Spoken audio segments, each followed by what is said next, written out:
I'm Catherine Sanchna, a PhD scholar in the Department of Civil Engineering, Transportation Engineering Division, IIT Madras.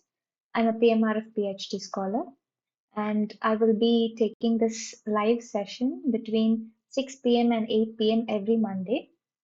And the link to this session will be available in the NPTEL forum. Also, the link, so this session will be recorded and will be uploaded on YouTube. The link to which will again be provided in the NPTEL forum. So let us begin the session.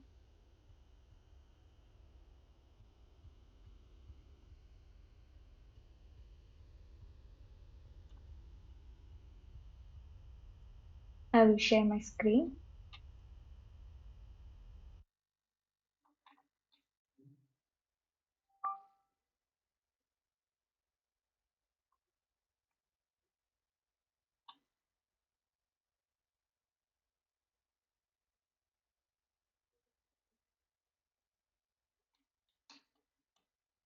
So if at any point of time you have any questions to be asked, you can pause, you can just stop me and ask. If not, you can uh, type it in the comment section. Also, if I know the answer to it immediately, I will let you know. If not, I will go look for it, find possible solutions to the answer to the question, and I will let you know in the next session. So let us begin now. Okay. So last week we were talking about cross sections of the highway, right? So, and in that, if you had seen, we had listed a number of cross sections, out of which two were yet to be covered, which is bicycle facility, pedestrian facility, and also one more, which is service roads. Okay, so these three we will be seeing in this session in detail. So I will be summarizing what Sir taught this in week 4 for the first 1 hour, and we will be solving some previous year's assignment problems in the next hour. Okay. So to begin with, so I was saying that the bicycle facility and pedestrian crossings were the cross sections of the pavement that were left uncovered in the last week's session. So, as the topic says, you can rightly call them as non-motorized transport. So, what is a non-motorized transport? So, anything which does not, okay, it is not a motorbike or it is not a car. Something which is not a motor, which does not involve a motorized system can be classified as a non-motorized transport. This is a layman's term of explaining non-motorized transport, right? And a few examples to them will be obviously pedestrians, then bicycles, then so four-wheeled trolley, as you can see here. So as you can see here, street vendors with on a four-wheeled trolley, a three-wheeled tricycle, okay, people where which is used by people with disabilities, or an auto rickshaw, okay. So all these will come under a non-motorized transport. Now, um, there are a few recommendations as to how people who use non-motorized transport, facilities to people who use non-motorized transport can be provided. And for that, we follow IRC 11. So what is IRC? We all know that it is the abbreviation for IRC is Indian Roads Congress, right? So they give, so it is just a recommended practice. It is not a rule, but it is just a recommendation as to how you can design and lay out. So first, these four belong to non-motorized transport, and these three will be covered first. so which will come under IRC 11. So I design and layout of cycle tracks, okay? And pedestrians, we will follow a different IRC code. So what are the two major categories of people who use this bicycle kind of transport? One is people who use it by choice, who prefer bicycles over other modes of transport. They can be students who have um, a shorter distance to commute to, or it can be people who choose to be healthy and just um, go ahead with a bicycle mode of transport, something like that. Okay. And second one will be a captive cyclist. What is a captive cyclist? Because of economic constraints, they are forced to use this option because obviously it is the cheapest mode of transport. So these are the two major categories that is listed in IRC 11. Okay. Now, this IRC is all about providing facilities for bicycle users, okay, for people who use non-motorized transport. So first one will be, so first let us understand the different types of cycle tracks or the classification of cycle tracks and where these are provided, right? So first will be a segregated cycle track. So it can be, so the classification of cycle track is a segregated cycle track, a cycle lane, or a mixed traffic in cases of mixed traffic. Okay. Now, what is a segregated cycle track? So I have a road, a carriageway, which has vehicular motion. A segregated cycle track is one which has a cycle lane separately, much separated from the carriageway. So there's something in between which does not provide any mode of commute or contact between the carriageway and the cycle track. So that you will call it as a segregated cycle track, right? So where is it usually provided? So it is provided between the carriageway, as I said, or street parking. You know that at the edge of a carriageway, last week we discussed that you can provide street parking, okay, an angled parking or parallel parking, we discussed all that, and a footpath. So a segregated cycle track is between a carriageway and a footpath on either side of the carriageway. So on either side of the carriageway you will have a segregated cycle track, and it will be between a footpath where, so footpath we know it is for pedestrians and carriageway is for vehicles. So cycle track, a designated cycle track exclusively for bicycle users, you will call it as a segregated cycle track, and it is provided in this location. So it has to have a minimum gradient of 1:12 to 1:20. Now, the desirable width of the lane is 2.5 to 5 meters, and the level. So level, what I'm talking about level is, so let us say, I just want to move to a new slide. So what do I mean by level? So this is my roadway, okay, or carriageway, I'm sorry, carriageway, and you have a cycle track, and this will be your pedestrian path. So you see the level difference, right? If you take this as 0, this height will be 100 to 150 mm.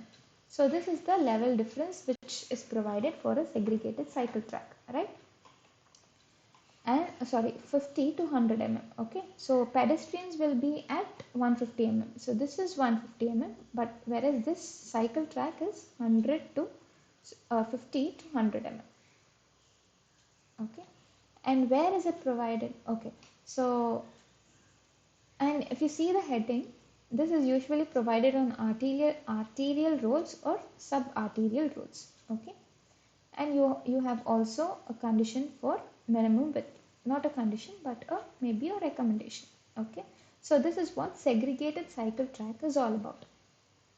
Now, what is a cycle lane, and what is the difference between a cycle lane and a segregated cycle track? So, a cycle lane is one in which, say, if you have a roadway, you will just provide the cycle lane by the edge of the roadway, and the the demarcation between demarcation of the carriageway where vehicles travel and this cycle lane where cycles travel is just by using a road marking. So it is on the same level as that of the road. Okay, so that you will call it as a cycle lane, and it is usually provided on distributary roads. Okay, so if you see on the edge of the carriageway adjacent to the footpath or parking. Okay, so same way it is adjacent to it, but it is at the edge of the carriageway, not between the carriageway and street parking or footpath. Okay, so and if you see this is the same, the gradient is the same, and the desirable lane width is it will be kind of smaller when compared to segregated cycle track, because it is provided at the edge of the carriageway and it has its own constraints. Okay, and it will be at the same level as that of the roadway. Okay, which is what we saw right now. Okay, and see, it will be a painted cycle lane of 1.2 meters wide. The minimum width, okay, has to be 1.2 meters. And now, what is mixed traffic? Mixed traffic is you do not provide a separate cycle lane or a segregated cycle track for bicycle users. You ask them to move along with the regular vehicular traffic.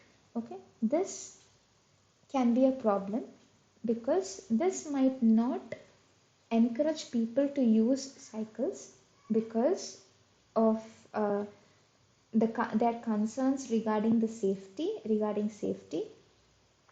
or um, if it is, or in cases where if the traffic is mixed traffic, and if you have if your cycle traffic is more, then they are obviously slow moving when compared to other vehicles. Now this will affect the capacity of your this will affect yeah the flow the capacity of your road, right?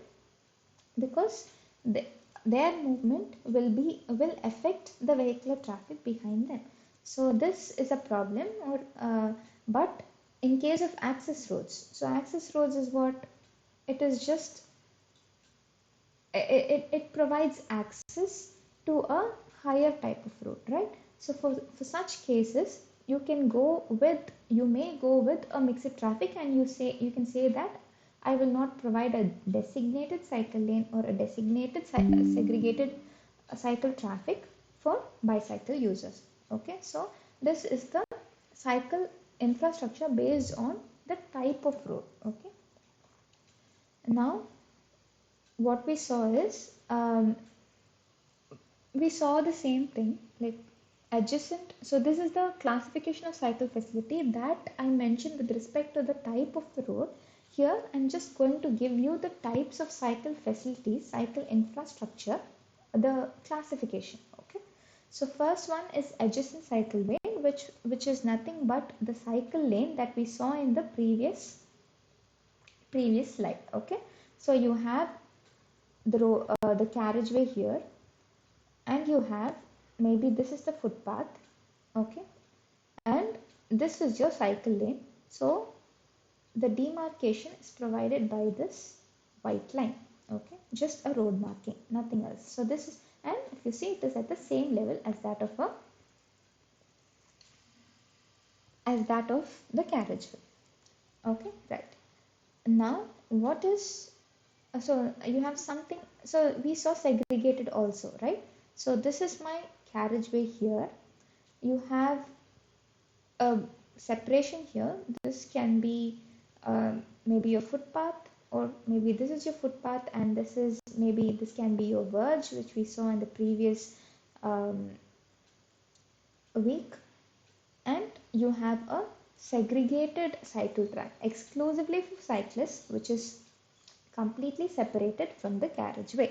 Okay, so it is away from the carriageway and it can be paved or unpaved. Okay, now there's something else in between adjacent and segregated cycle track, which is separated. Okay, so this separated is a separated cycle facility is provided on the side of the vehicular carriageway, right? So this is your vehicle carriageway and it is um, provided adjacent to it, but it is separated by a curb. Okay, either it can be separated by a curb or it can be separated by double parallel lines. When you come to road marking, so in the next week we will be seeing road markings in detail, right?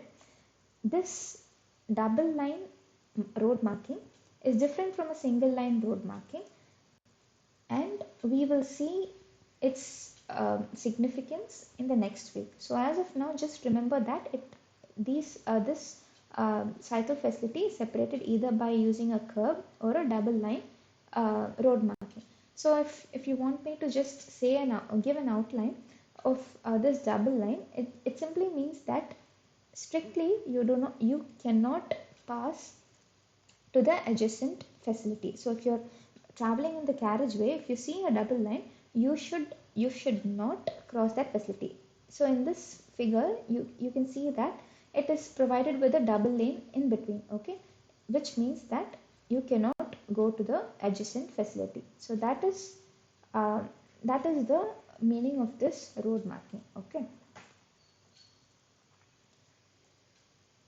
Now moving on to vehicle dimensions. Okay, so if you see your I told you about bicycle, right? And this bicycle can be just a bicycle with only the person riding on it, or it can be a bicycle with some extra um, addi- with some extra additions. It can be a gas cylinder, or it can be a milk carton. Okay, so this feature, okay, this type of thing, like this additional feature will also has to be accommodated in the cycle lane. Okay, so your vehicle dimensions, if you consider, you have to consider dimensions of the extra additions as well. And we saw cycle rickshaw will also come under bicycle or non-motorized transport, right? So in such a case, this you have seen cycle rickshaws carrying passengers. I showed in the figure earlier, right? Okay, carrying passengers, or cycle rickshaws which are used to transport goods. Okay, which are used to carry goods. So this will come under that category. Okay, so if you see IRC 11,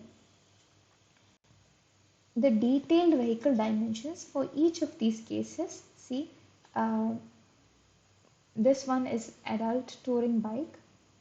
The second one is adult touring bike with goods. Either it can be milk cans or gas cylinders. Here you have the passenger rickshaw, and one more, you have goods rickshaw.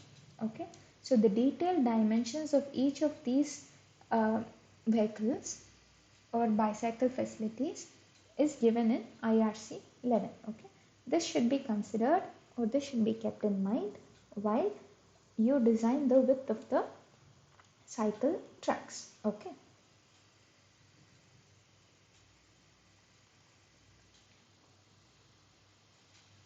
now moving on to the next one, or the next slide. So a basic, so the most fundamental parameter that needs to be considered when you design a highway facility the speed of that is the speed of the um, vehicles using that facility, right? So in that case, the design speed is very important, and the average design speed of a non-motorized transport lies in the range of 5 to 15 kilometers per hour. Okay. In rare cases, you can see that its speed goes to 20 kilometers per hour. Okay. So it is important for cyclists to gain a cruising speed for constant usage, right? Because um, he should be in uninterrupted, he should be provided an uninterrupted flow, right? Only then he will be. So your motive is to promote the use of um, is to promote or increase maybe the bicycle users. So you have to provide facilities that favor the bicyclist, right? And speed is one important feature, right? So they would want to move at a constant speed and not a constant uninterrupted flow, right? Yeah, sorry. So they have to be, so design speed is one such consideration. We will talk about the slope of the cycle track because that will also affect the speed of the cyclist in the later slides. Okay, so as of now, let us stop with design speed, and next we will move on to clearances and width. Okay, so we spoke about the vehicle dimensions. Now you have to speak about the width of the cycle track. Why? Because the width of the cycle track will have to accommodate your vehicle, right? Now, if you see vehicular traffic, the width of the lane, the minimum width of the lane is 3.5 meter. A lane is 3.5 meters, right? And how is it decided? It is based on the width of a vehicle which is close to 2.5 meters, okay? And you have some clearance distance on either side which will add up to 1 meter. So zero point 0.5 meters on either side of the vehicle, right? So in any case, the width of the vehicle has to be considered when you design a facility. So if you see this figure as it is taken from IRC 11, okay.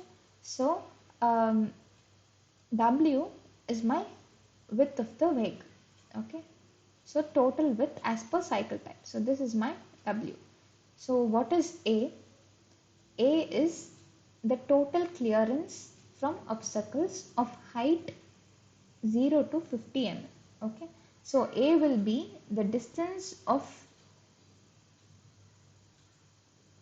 yeah, so the distance of the cyclist, okay, including this total from including his entire body.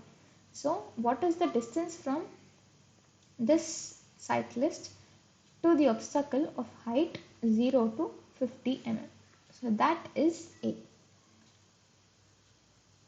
B will be total clearance from the cyclist to an obstacle of height 50 to 150 mm. Okay, so that will be B. And C will be, so if you see the figure,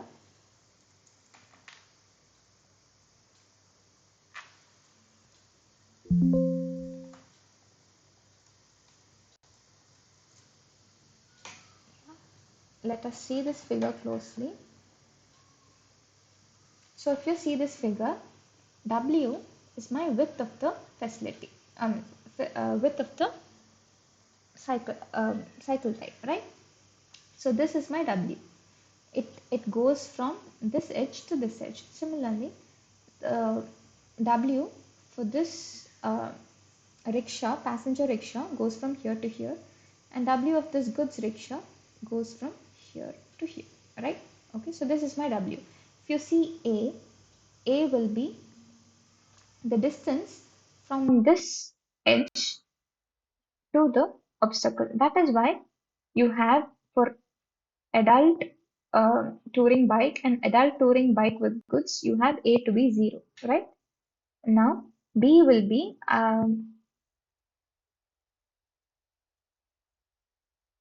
okay, so one second. Yeah. So B will be,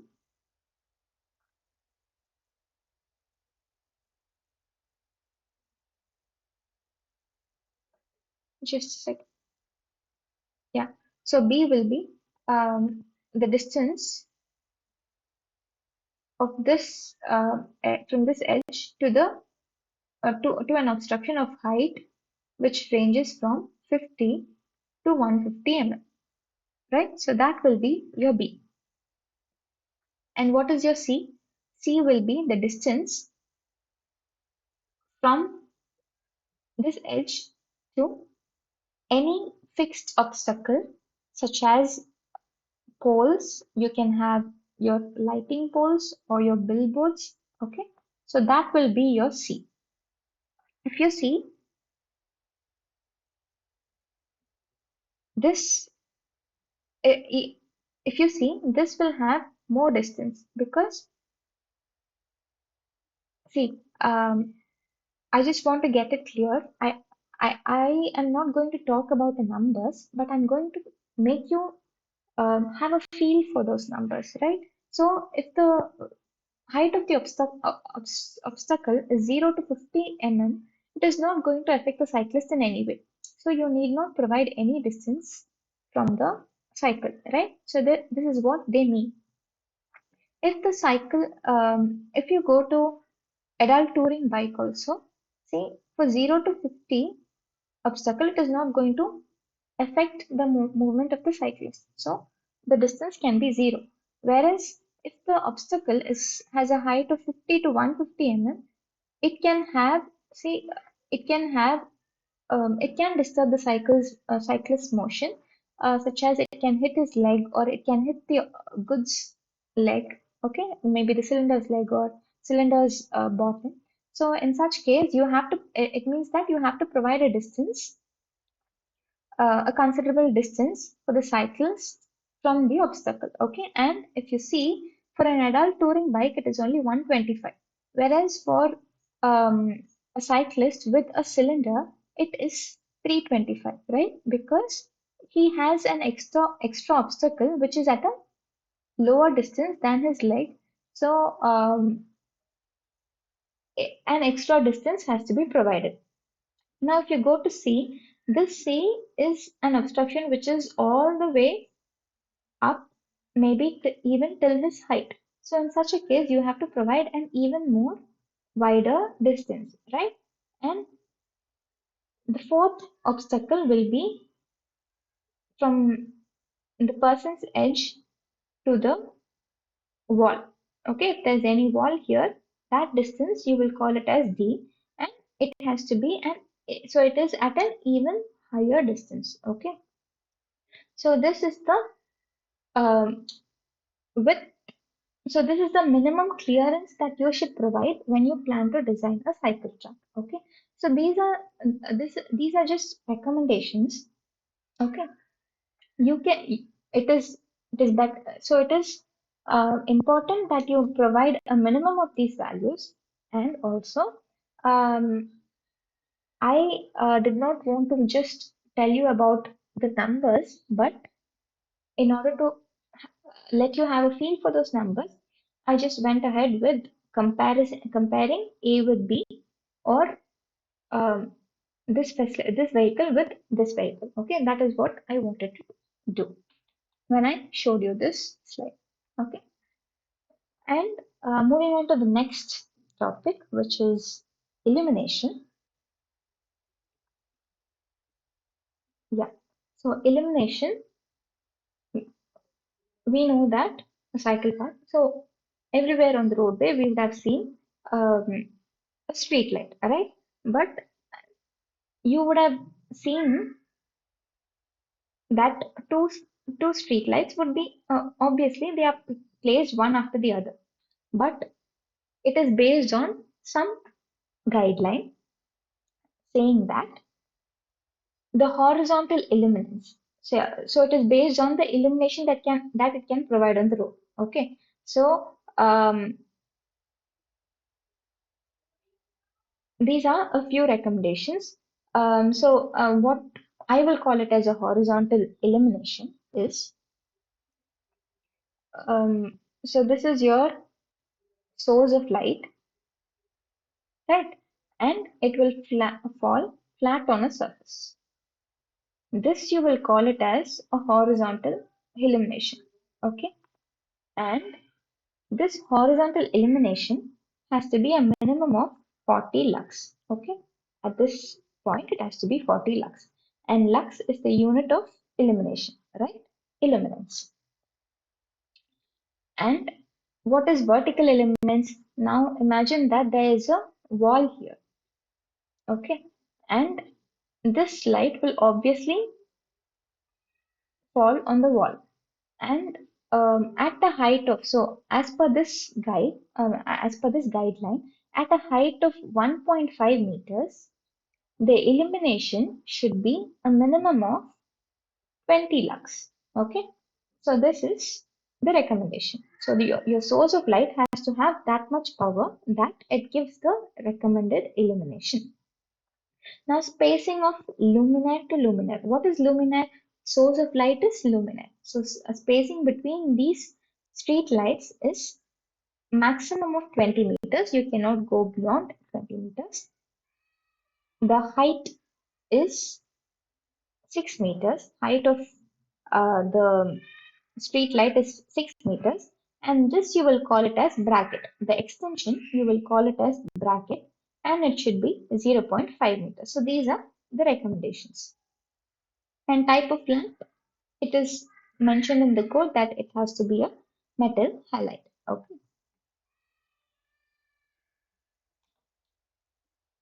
So this is what I want to tell about illumination. Now, we said that we saw three types of cycle facility, right? One is segregated cycle facility, the other is separated, and the other is adjacent or a mixed traffic. So mixed traffic is, it means that it doesn't require a cycle facility because the cycle traffic is not that much, or the vehicular traffic is not that much that a designated cycle track is required. So you always have to decide whether you need a cycle track or not. And for that, you will call that as a warrant. So to make a particular action necessary or correct, you will say that I'm going to so in order to make so if I go ahead with cycle tracks, uh, for me to want a cycle track, it has to um, have either of these. It has to satisfy either of these two criteria. So either it is classified into two. Either the bicycle traffic has to be high and the vehicular traffic is 100 to 200 vehicles per hour. So flow you will classify it as so the unit of flow is vehicles per hour, right? So either it has to be that way, or either the motor vehicle traffic is very high, more than 200 vehicles per hour, and the bicycle traffic is 100 per hour. Okay, either this is high and this is kind of low, or either this is high and this is kind of low. In either of the two cases, because both will have an effect on each other, right? So if your bicycle traffic is very high and if your vehicular volume is very low, it means that it is going to affect the 100 or 200 vehicles per hour, okay, that are going to traverse in that facility because there is an increasing cycle traffic. In the second case, if your vehicular traffic is very high, but your cycle traffic is kind of not very high, but it is uh, to a decent amount, then also it is going to affect the bicycle users because of the increased vehicular traffic. So in either case, you will you will want a cycle facility. Okay, so this is all about warrant for cycle facility. Now moving to capacity of the bicycle facility. So we heard about, so we talked about capacity in the previous sessions where I said that the maximum amount, so the maximum flow. So we talk, so in order to understand capacity, we need to know about flow. And what we spoke about flow is if so you stand at a point and you count the number of vehicles passing a point for a given period of time. So that you will call it as flow and it has the units of vehicles per hour. Okay, so even if you calculate it for 30 minutes, you will convert it into hour and you will express it in hour because flow is usually expressed in vehicles per hour. Okay.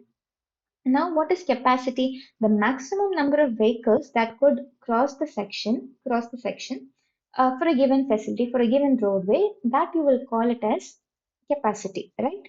And this capacity is has units of vehicles per hour per lane. So it is always defined per lane. In the same way, the capacity of a bicycle facility is also um, defined in the same way, but in this case, instead of vehicles, it is obviously going to be bicycles, and the other two units are the same bicycles per hour per lane. Okay, so this is the capacity of the, so if I, as per HCM. So all this while I was talking about IRC. Now we are going to talk about HCM which whose abbreviation is Highway Capacity Manual.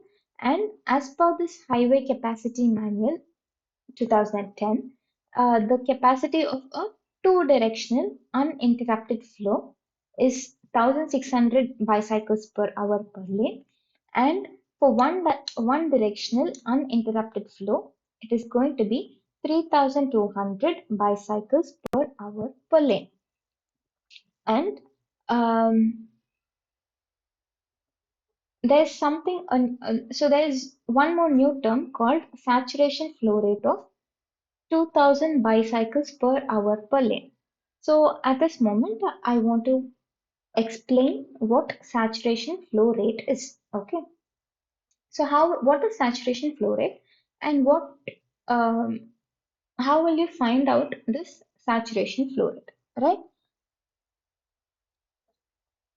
So saturation flow rate is always found out at a signalized intersection.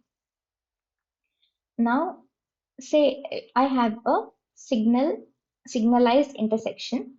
As you know, the signals that you will be obviously getting is either red or green or sometimes amber, right? So if you have, so let us say you have red for some time, red signal for some time, and all your vehicles have queued up, okay? Have queued up for a long time, okay? For a, okay, yeah, your vehicles have queued up. Now, after this red and after this queuing up, you allow your vehicles to flow. Okay, you provide a green. What will happen? You will have full flow, right? The capacity will be like your full will be saturated, right? So that you will call it as saturation flow. So, so basically, it means that you're at an intersection, you're providing green for an entire hour and measuring what is the flow rate. Okay, so this will give you saturation flow rate. But what is the difference between saturation flow rate and capacity? Because capacity also I said it is the maximum flow that can happen in a section. And saturation flow also kind of sounded similar because I said you stack up the vehicles and you let them go, then it is obviously going to move at its maximum capacity because the vehicles have been fully stacked up. So what is the difference between saturation flow and capacity? So saturation flow, as I said, you provide green for an entire 1 hour. But capacity, you will find out for um, the green time that is actually provided. Okay, so capacity is going to be G by C into S. What is G by C into S? So this is my green time when I So in my signal, there's going to be red time, green time. Let us forget about amber for now. Okay, so we know red, green. Any approach will have these two signals. Okay, for some time it is going to have red, and for some time it is going to have green. Okay, this you will call it as cycle, one cycle. Okay, so for this entire cycle, you will have red and green. So in this green, how much amount of vehicles can flow is what you will call it as capacity. Okay, for so the difference between saturation and capacity is saturation. You will allow green for an entire 1 hour, whereas capacity you will find out the number of vehicles traveling, like crossing the section only during the green time of the cycle length. So if you see this equation, you can see that G is the green time and C is the cycle time. So the proportion of the cycle time in which you have green, for that time, how much vehicles are going to travel. So that will give me capacity. So this is the difference between saturation and capacity. Okay. So saturation flow rate of, so it has to have a saturation flow rate of 2000 bicycles per hour per lane. And bicycle lane width is 1200 mm as per HCM. Okay. Now moving on to bicycle parking. Um, I don't want to get into the details of this, but we need to understand that parking is equally important for bicycle users because and it should because obviously if you are providing a facility, you should provide it in a comprehensive way, right? So if you're using a bicycle, they should also be provided with the necessary parking, and you should make sure that it is free of theft because or it has a good theft control. Either it can be a manned theft control, or you provide some provisions so that you can eliminate theft of bicycles because bicycles can be easily looted away, right? Uh, because of their easiness of carrying, right? So you have to provide a proper space with proper shades.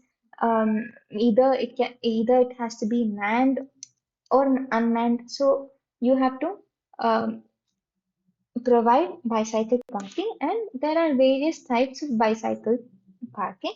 Uh, Detailed pictures of each of these have been provided in slides, so I'm not going to get into the details of bicycle parking. Right now, moving on to pedestrians. So we finished the first portion of non-motorized transport, which is bicycles. Now moving on to pedestrians.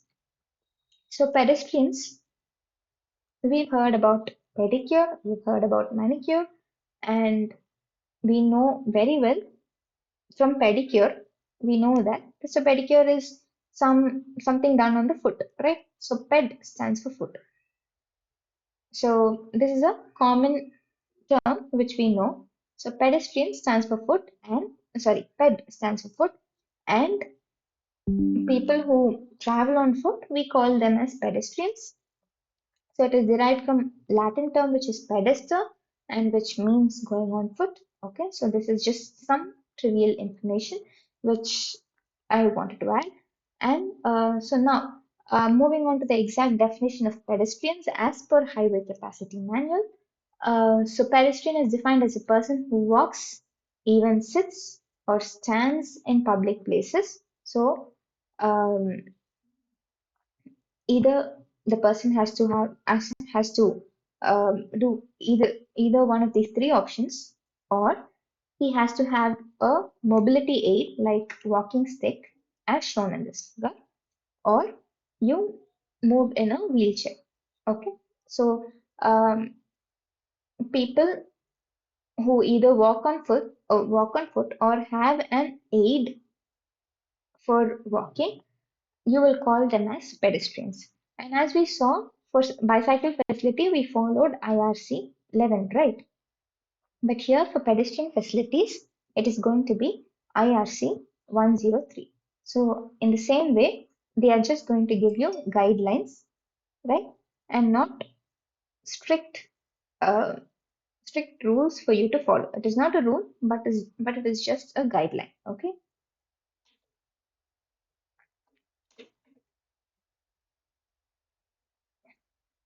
Yeah. So I immediately jumped into sidewalk. So what does a sidewalk mean? So as we saw, uh, you are promoting non-motorized transport. Okay. So you have to provide them amenities. Just a second. So you have to provide amenities for for, pro, for people to use non-motorized traffic. I mean transport, right? So earlier, when you saw bicycle facility, you saw that you provided a designated cycle track, right? In the same way, for pedestrians, you provide a designated track for them, and that can be called as a sidewalk or a foot, right? Yeah, a sidewalk or a footpath. Now, the dimensions of the footpath will depend on the adjacent land use. Okay, so if the land use, so if it is a residential area or if it is a mixed use area, it has to be 1.8 meters. And it has to be kept in mind that pedestrians, so we saw that for designing the width of the cycle way, we wanted vehicle dimensions. Now, how will you find out how much width you want for the um want for a side path, right? A sidewalk. Okay. Now for that you have something called as a body ellipse, so which will tell you your dimensions, as well as you will also have so for vehicles, it is okay for you to for you to go as close to the sides as possible. Maybe if it is not a problem, people, it is possible to do so. But pedestrians usually have a buffer or an offset from the obstacle close to them while walking, right? So that also has to be kept in mind. And the basic, and the width of the footpath. So besides all these factors, the width of the footpath, the required width is given based on the adjacent land use, and as mentioned in IRC 103, for high intensity commercial areas, it has to be 4 meters because of the pedestrian traffic, maybe. Bus stops, it is 3 meters. Shopping frontages, it has to be 3.5 to 4.5 meters. Commercial or mixed use areas, it has to be 2.5 meters. And residential areas, it has to be 1.8 meters. Okay.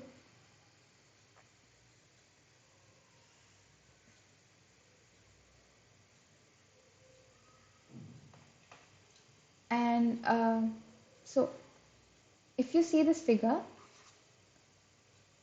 this 1.8 kind of corresponds to this 1.8. Okay, so this will allow two wheelchairs to move simultaneously. Okay, and in case of, just a second,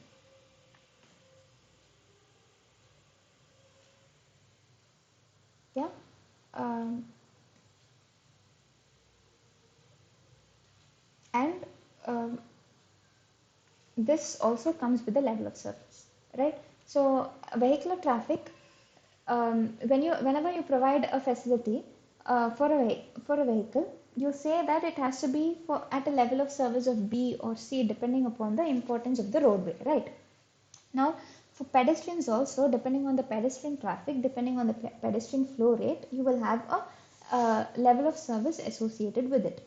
Why do you want a level of service? Because we saw in the previous weeks that you are providing a service, and um, you you are quantifying the level of service that you are provided based on this level of service parameter, and you say that it should not go beyond a particular value. So level of service, we saw that it goes from A to F, right? And A, it is very costly because it is the highest level of service. So mostly we stick to B or C levels of service for vehicular traffic.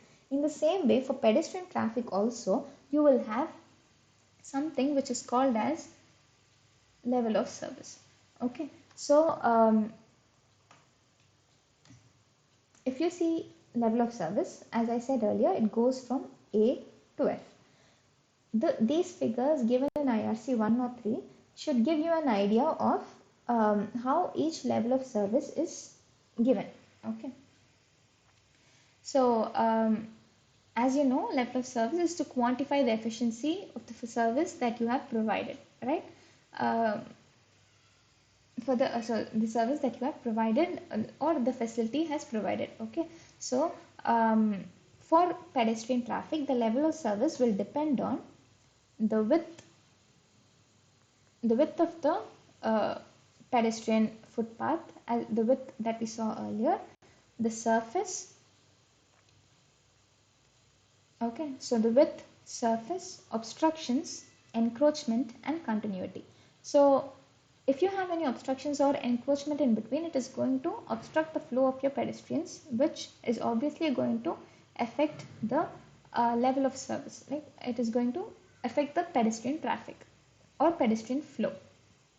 So in that case, the level of service is going to be less. So in the same way, so this we will call it as physical characteristics, and it also depends on flow characteristics such as pedestrian flow, pedestrian speed, and pedestrian space. So if you see this you will call it as pedestrian space, right? So level of service, if the pedestrian space is greater than 4.9 meters square per person. So for a person, if this entire area is 4.9 meters square or more, you will call it as, you will say that it has a level of service of A, also not only by using the pedestrian space but also by using flow rate. So you also classify by the amount of space that a person has around him in the footpath to classify the level of service. Also, at what speed he is able to travel. Oh, sorry, not the speed, but the flow with which the pedestrians are able to travel.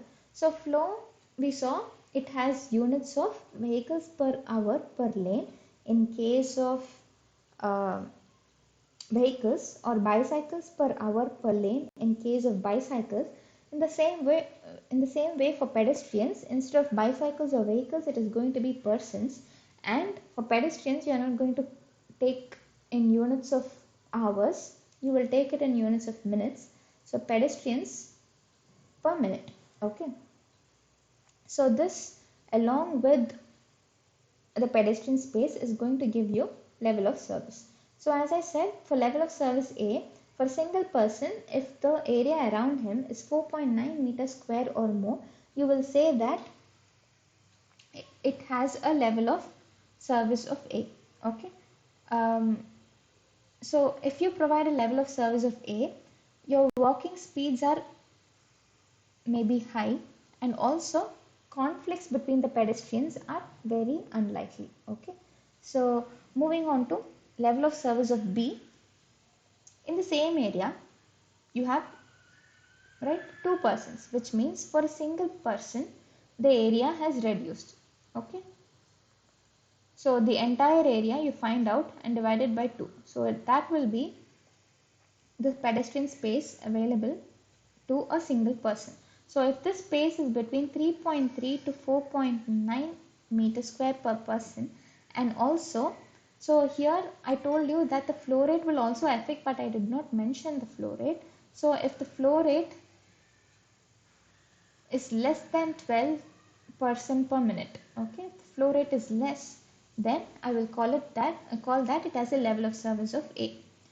Here the flow rate has to be between 12 to 15 persons per minute. Okay, so if you provide a level of service of B, there is sufficient area for pedestrian to select walking speeds freely, he has the liberty to choose his walking speeds. Imagine if you are congested, you will not have the liberty to choose your walking speed, right? Your speed will always depend on the people ahead of you, or you will always feel congested. So in level of service A, you have complete freedom to choose your walking speed. You can even run. Whereas for level of service of B, you have a freedom to choose your walking speed, maybe to overtake another pedestrian, or to avoid some conflict points. But its level of so it's the provision that is provided by this is lesser than that of level of service of A. Okay. um, so here you can find pedestrians closer, not that close, but you can see you become aware of other pedestrians, and also you kind of respond to their presence, right? Because you have, if there are two pedestrians, you either tend to overtake you respond to their presence, which means you can overtake that person, and for you can overtake that person, so you're responding to that presence. Also, you have complete liberty to choose your walking speed to overtake that person. So that much facility is provided by level of service B. Now moving to level of service C. So the pedestrian space is between 1.9 to 3.3 meters square per person, and the flow rate is less than or equal to 15 to 21 persons per minute. Okay.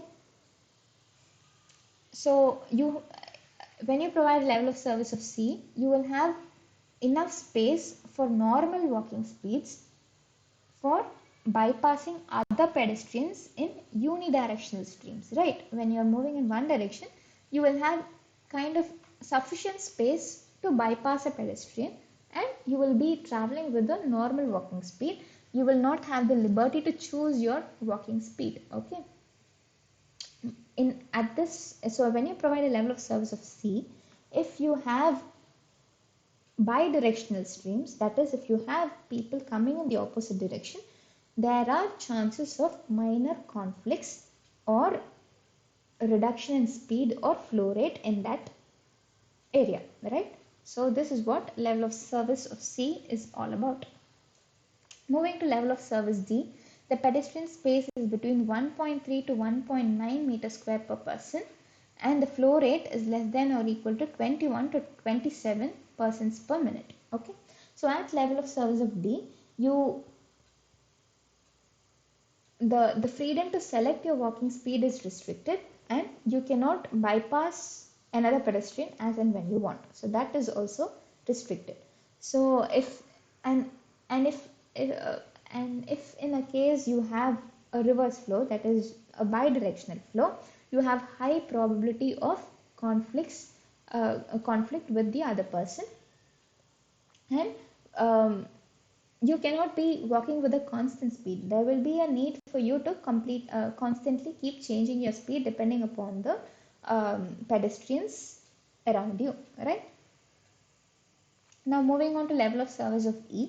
So it has a pedestrian space of uh, uh, 1.6 to 1.3 meters square per person, and also the flow rate is greater than or equal to 27 to 45 persons per minute. Okay. So if you see here, obviously they are congested. Even their normal working speed is restricted, and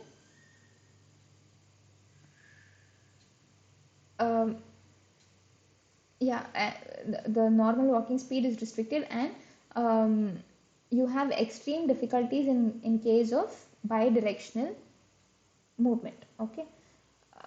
Now moving on to the final one, which is the extremely congested case. So if you see in this area, there are like many people, and so the pedestrian speed is only 0.6 meters square per person.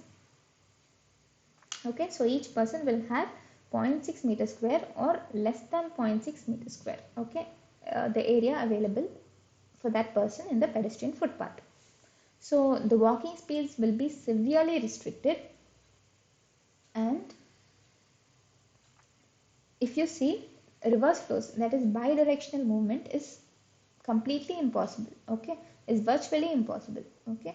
So this is what level of service F is all about, okay. Now moving on to walkability index, okay.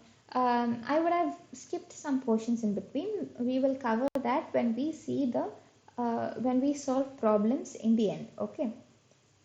So now moving on to um, the walkability index. So what is walkability index? So it is just a tool to measure how friendly a neighborhood or area is for walking. Okay.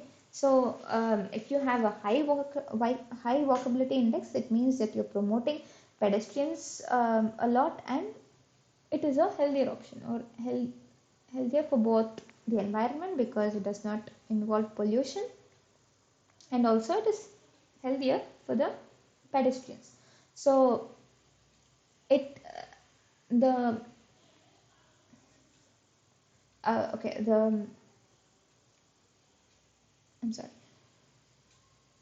So the quality of a neighborhood in terms of promoting walkability is given by walkability index. Okay, so the higher the walkability index, um, higher the chances of people using pedestrian as more sorry high, people using foot as their mode of transport. Okay. So it takes into account various features which will promote the use, which will promote um, transportation by means of foot. Okay, so if you see, there are close to 14, uh, 14 variables that affect this walkability index. So this also has um, has a range from A to F. So it is classified from A to F, A being the highest and F being the lowest. So this classification is given based on index values which are computed using this set of equations. Okay. So this index values, it will range from 1 to 6. Okay. 1 So 6 being the highest and 1 being the lowest. Okay. So if you see, if it is greater than 4.5, if this index is greater than 4.5, it goes into A, and if it is less than 3.1, it goes into F, right? Now, how is this walkability index calculated? So first, you need to find out what walk score is, what walk score of that area is. So walk score, first you will find out walk score, and this walk score will depend on four variables, okay, which will be safety, security, movement, and comfort.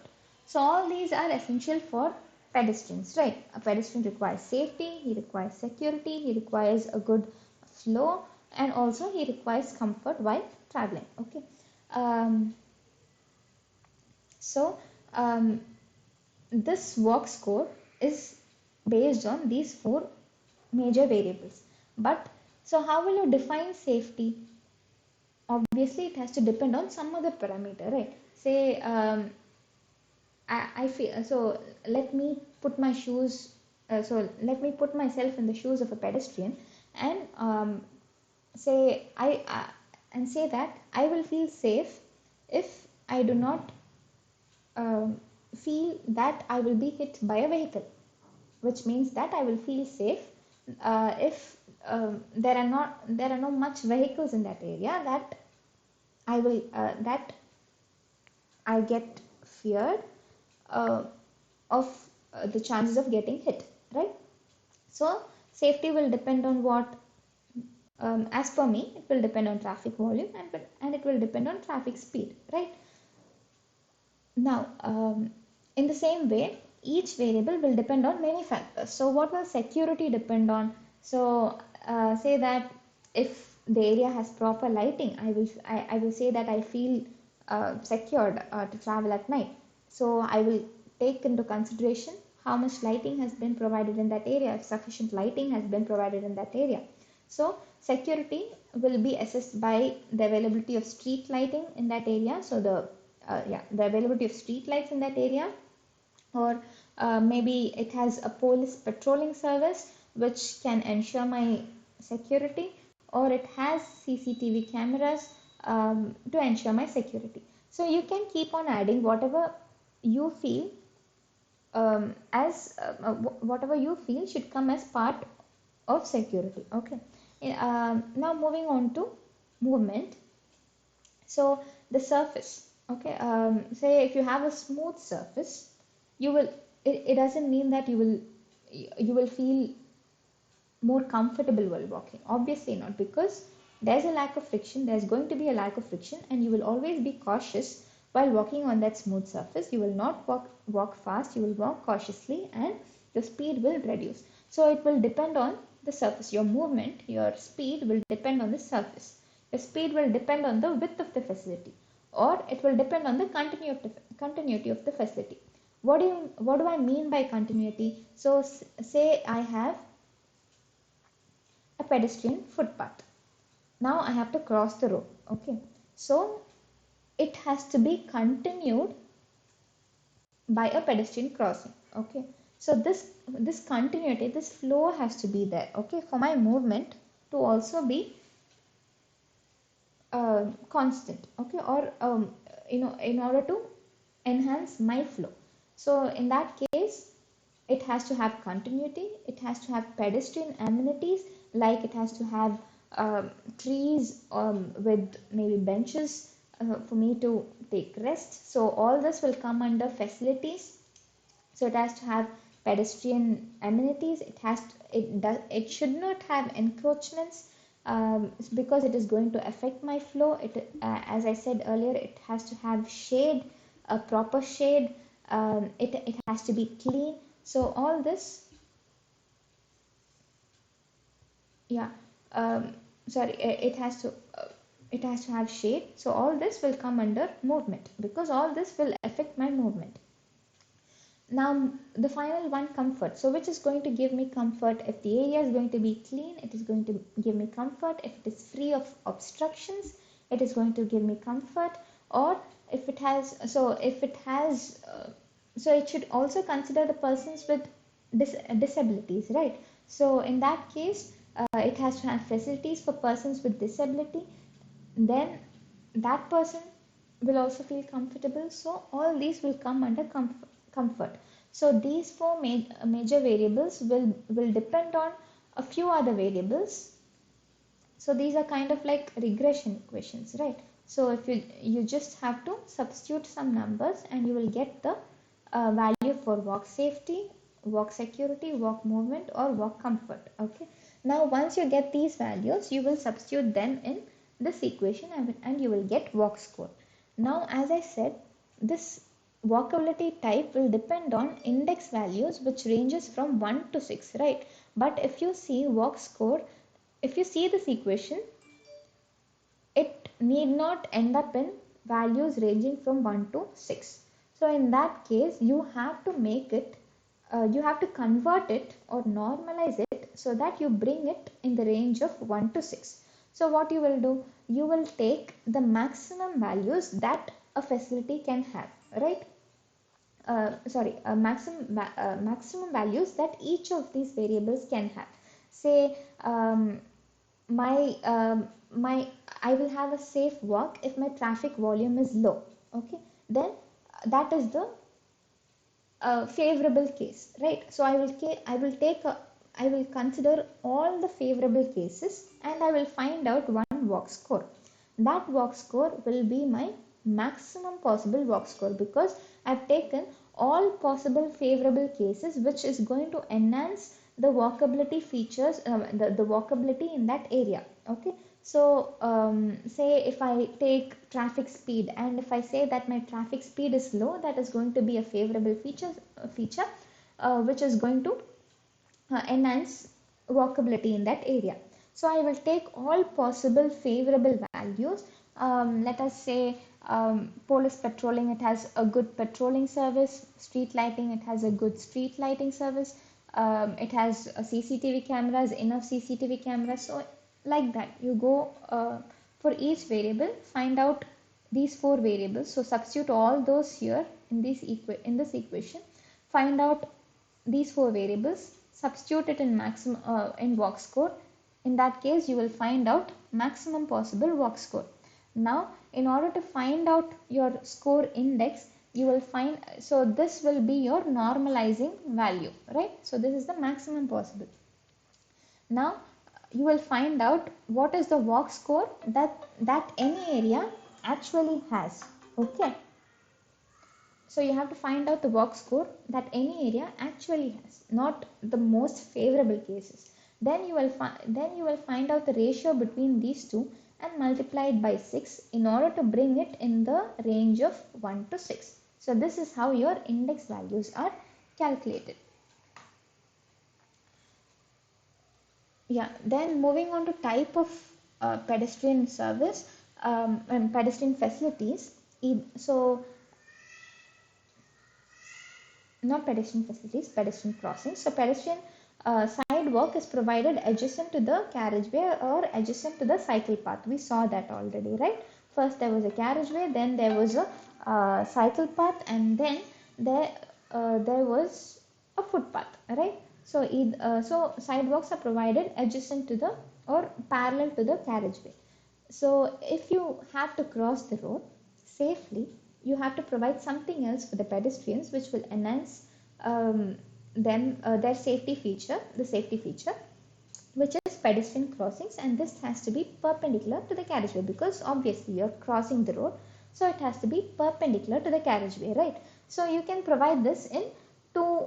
There are two possible ways of providing pedestrian crossings. One is you provide an at grade crossing, which means what is at grade? It has to be at the same grade level, same gradient as that of the carriageway. So it is at the same level, right? So this you will call it as an at grade crossing, or you can. So let us go here. So you've seen subways like this, or you've seen an overpass like this, right? So in such cases, they are at a different level when compared to the carriageway. So carriageway is at a lower level here, whereas your pedestrian crossing is at a higher level here. So it is at a different level. In the same way, your carriageway is at a higher level here. Your subway is at a lower level here, where the pedestrians cross the street, right?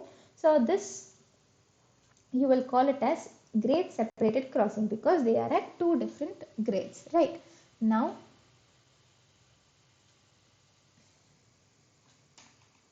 let us see at grade crossings first. So this at grade crossing, either it can be a controlled crossing or uncontrolled crossing. Now if it is a grade separated crossing, you need not have control over, like you need not have control over it. Why?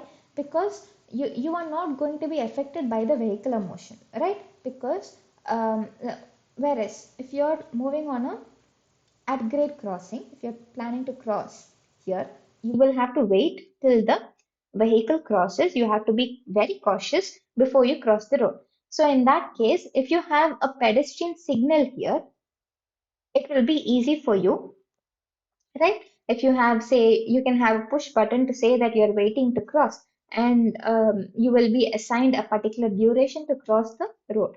In that case, you will call it as a controlled grade crossing. If it is an if there's no pedestrian signal to control my movement across the carriageway, then I will call it as uncontrolled grade crossing. Okay. So uncontrolled grade crossings, they do not have any signals, so they are not controlled by signals, and it has to be avoided as much as possible, where um, except for cases where there is extremely low volumes of vehicles. Other than that, you have to reduce the provision of uncontrolled crossings because it is unsafe, right?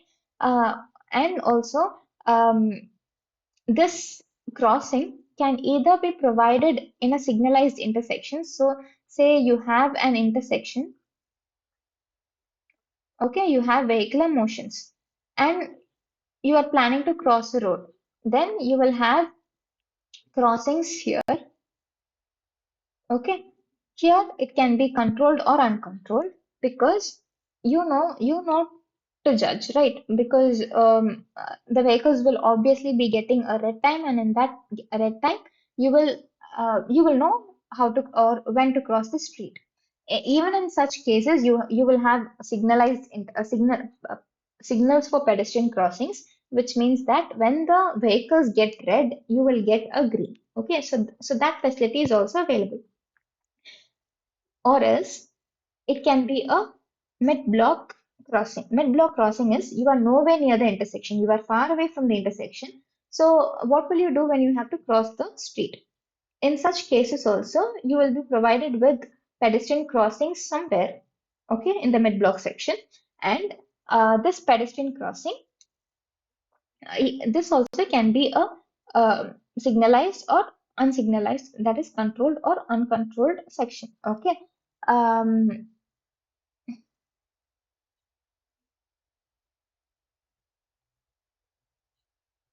Now moving on to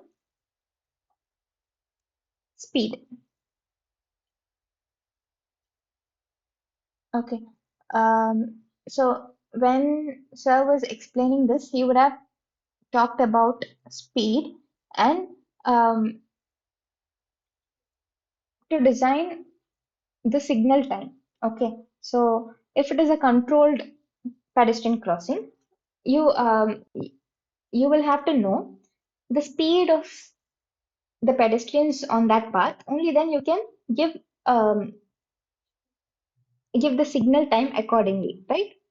So in that case, you will find out the pedestrian speed in order to fix the signal length. Okay. Now, how will you find out the pedestrian speed? This pedestrian speed. So if you see for road, for highways, the vehicular speed is the design speed of a highway is given by 98th percentile speed of vehicles, right? In the same way, here you will take 15th percentile speed of pedestrians, right? Now, how will you find out this 15th percentile? We already spoke about this percentile concept when we spoke about vehicular speed. But again, I will just give a brief summary. So first, you will find out the speed of pedestrians in a so you will find out the speed of pedestrians, okay, and you will classify them, group them, okay. Say if my pedestrians are, so the speed is between 2 to 4 kilometers per hour, 4 to 6, 6 to 8, 8 to 10. So this is the, I will group the speed and I will say how many pedestrians are traveling at each speed, okay. So say 6, 5, 9, 11, something like that. Okay, so I will find this out and I will find out the percentage of pedestrians traveling at this 2 to 4 kilometers per hour for each case. So what does that mean? Yeah, so what does that mean? Say 2 to 4, 6 persons are traveling, 6, 5, 9, 11. 4 to 6, 6 to 8, 8 to 10. Okay, so what does percentage of vehicles traveling with this speed mean? 6 by total of this, summation of all this, okay, summation of all this into 100. So this will give me percentage of vehicles, percentage of pedestrians traveling at the given speed of 2 to 4 or 4 to 6 or 6 to 8. Similarly, 5 by summation into 100. Okay, so this will give me the percentage. Now I have to find out cumulative percentage. What cumulative percentage is? Say, let us say this is F1, this is F2. Okay, so cumulative percentage will be F1. For first case, it will be just F1. For second, it will be F1 plus F2. For third, it will be F1 plus F2 plus F3. Okay, so this is what cumulative percentage is all about. So what will you get for the last case? It will be 100 because it is cumulative and it is percentage, right? So it will be 100. So you will be getting something like an S-shaped curve like this. This is your cumulative percentage. So you have to find out, and this will be my speed. So you have to find out. Um, Sorry about saying 2 to 4 kilometers per hour. I was just thinking about cyclists and I was just giving the speed by mistake. It is obviously not going to be 2 to 4 kilometers per hour. Okay, something lesser, much lesser than that. Okay, so you have to find out the speed corresponding to 15th percentile, 15th cumulative speed, cumulative percentage. Okay, so that will be my design speed for pedestrians, for pedestrian crossings. Okay, and you have to know something about critical gap. Okay, so what critical gap is? So what gap means is you are standing here and you have a vehicle here. Okay, you have to judge if you will be able to cross the road before this vehicle comes and not hits you, comes to this point. Okay, so that time gap for the vehicle that you are seeing at a given distance to come to the point where you are standing is what is called as gap. Okay, and you have to identify a suitable gap so that you will cross this section before the vehicle reaches this point. Okay, so that you will call it as gap, and critical gap is the minimum possible, or the minimum possible gap that is required to cross this pedestrian crossing. Okay, so that you will call it as a critical gap. Say, and if I need 2 to 3 seconds to cross this um, section, then I will need a time gap of 2 to 3 seconds here, such that the vehicle at this point takes 2 to 3 seconds to come here. So that I will call it as critical gap. Okay,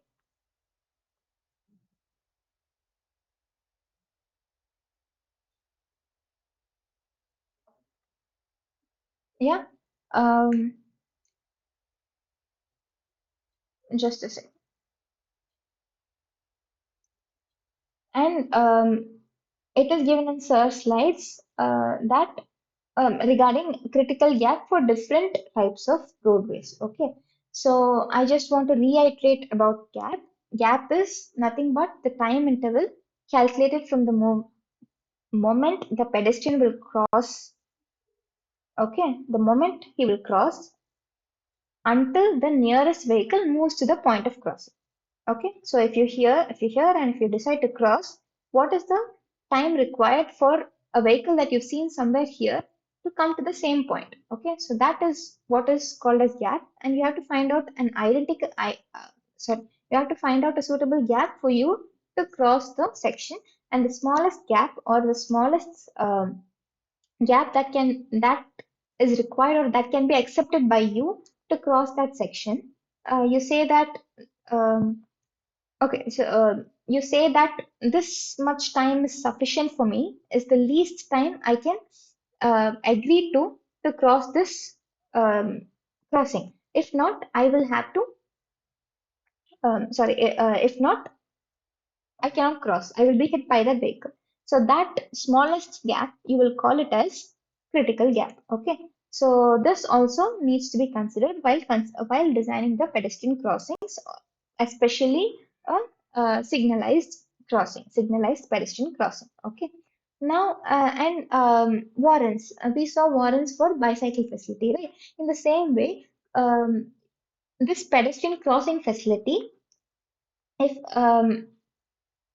it also needs a warrant. So you cannot be simply providing a pedestrian facility when there is no chance of pedestrians traveling on that on that path, right? Say you have a national highway and you're going to provide a pedestrian crossing at regular intervals. It is obviously not necessary because you're not going to have that much pedestrians on a highway. Whereas you come to collector roads or arterial roads, or say you come to local streets, you not local streets. Local streets are very local. Let us say somewhere in between, like roads in built-up area where pedestrian traffic is high, then it will warrant for a crossing facility. Okay. So if you see the warrants for mid-block crossings, we saw about mid blocks and intersection, right? So the warrants will be If the pedestrian has to wait for more than 45 seconds to cross that street, then you have to provide him with a crossing facility. You have to you have to help him with crossing because he's waiting for a long time. Then you will say that you have to provide a crossing facility. If the traffic speed is very high in that area, you will provide a crossing facility. If the vehicular flow is high in that area, if the speed is high, or if the vehicular flow is high, then you will have to provide a crossing facility. Okay, and this crossing facility can be, um, yeah, it is an upgrade facility because it is a crossing facility. Um, because and you have separate warrants for grade separated crossing facility also. Okay, so grade separated, we saw either it is an underpass or an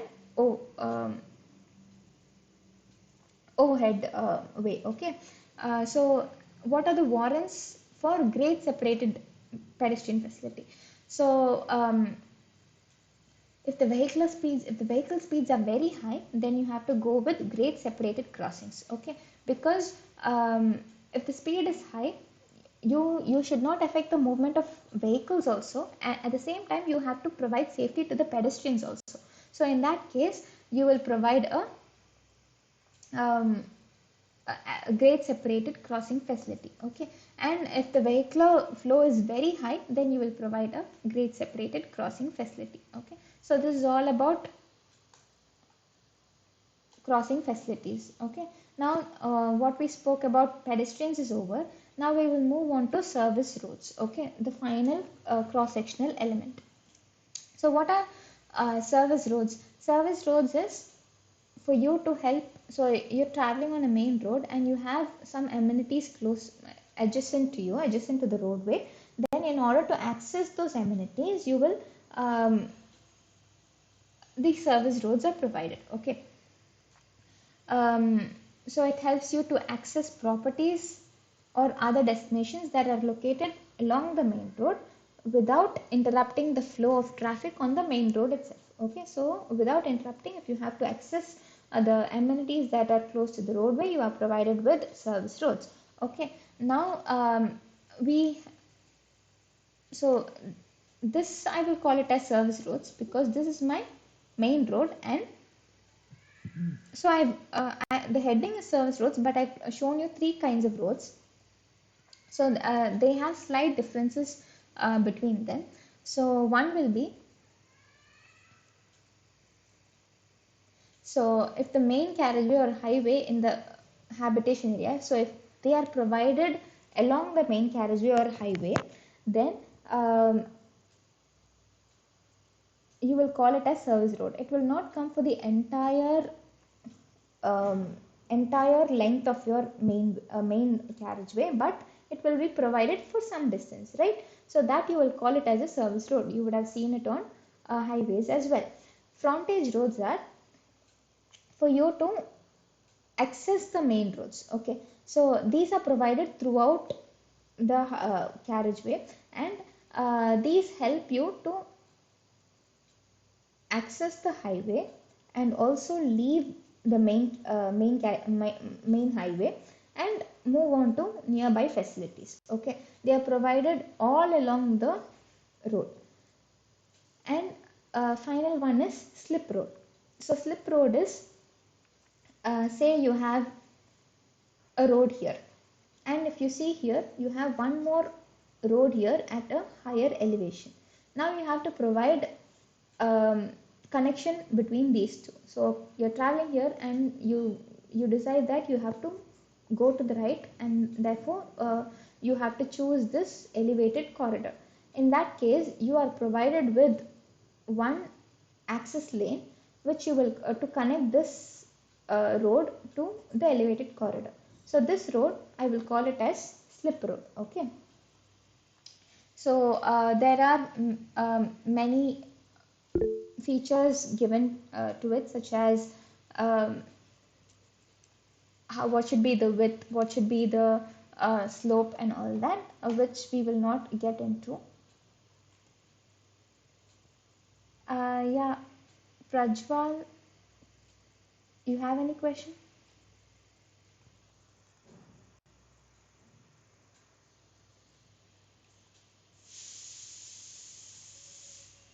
if you have any question, please stop me in between. Okay, so after service roads, sir would have started road furnitures, and in that he would have spoken about um, road markings, right? So this will be continued in the next week lectures as well. So I will start road markings together, all together from next week. So as of now, this the theory part of this session is over, and we will move on to solving example problems. Okay. Yeah. So the first question. So you're asked to match the following. Okay. So so the left side represents the type of bicycles or non-motorized transport vehicles, and right side represents their dimensions. If you remember correctly or remember correctly, we I showed you a table where you had the different kinds of non-motorized traffic and the dimensions of them, such as width, height, length, and all that. So you have to match them, right? I have taken a screenshot. Okay. So there was adult touring bike, right? Let me just,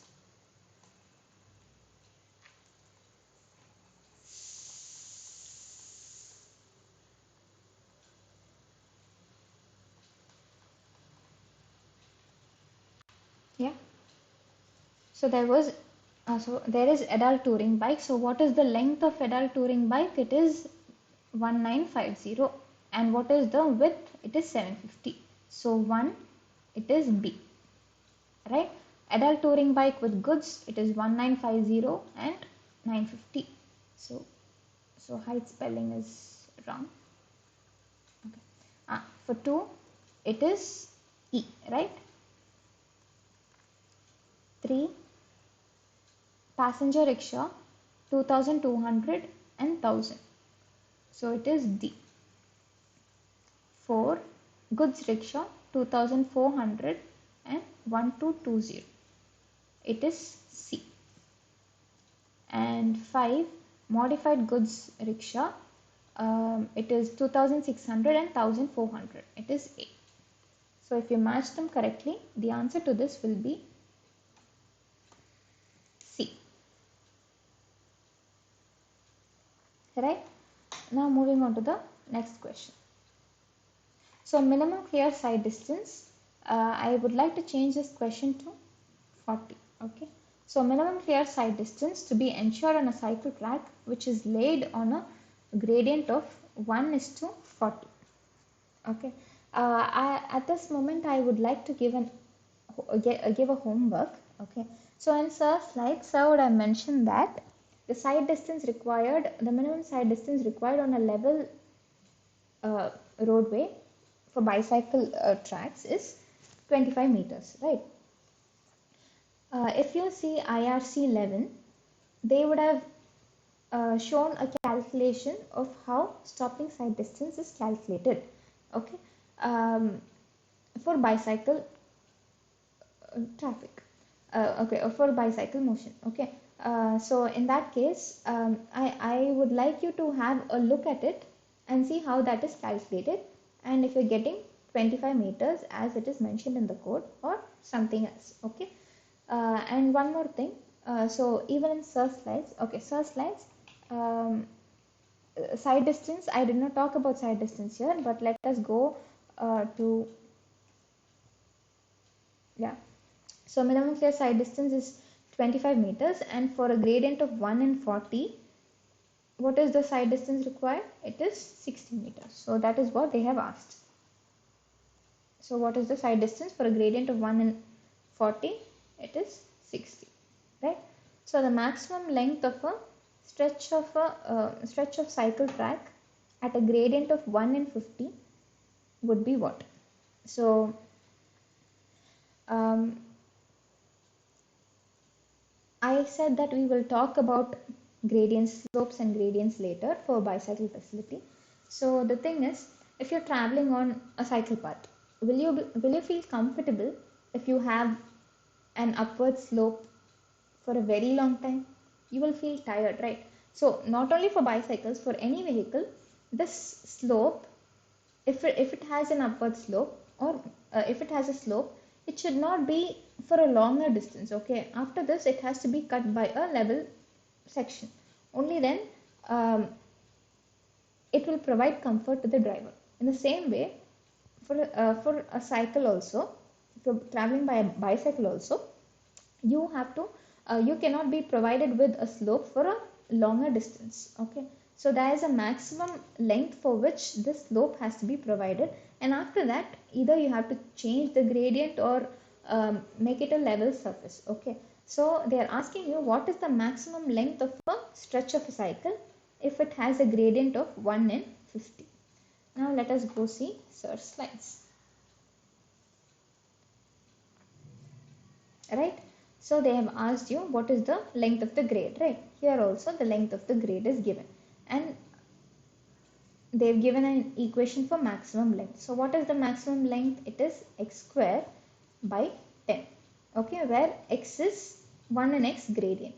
In our question they have given 1 in 50 gradient. Right, so if my gradient is 1 in 50, then my x is 50, so you will have 50 square by 10. This will be 2500 divided by 10, which is 250 meters. So this is the maximum length you can provide on a cycle track for at a gradient of 1 in 50. Okay.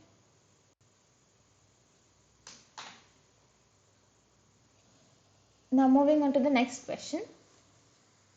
Consider the following statements. Okay. Now I will take you to the table directly so that we can compare.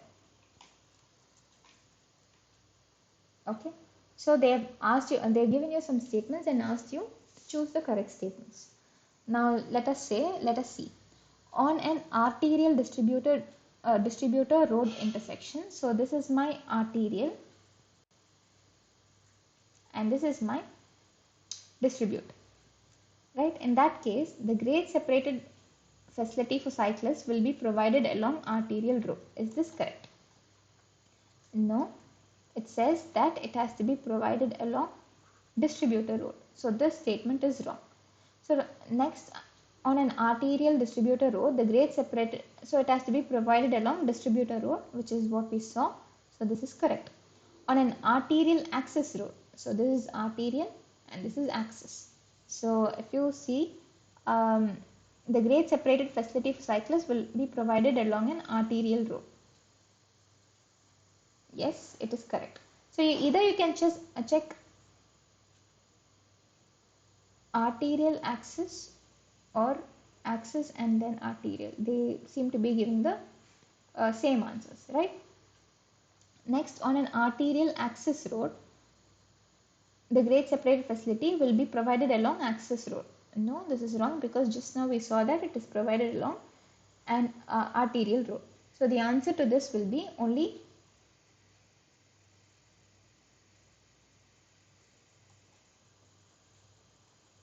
just a second.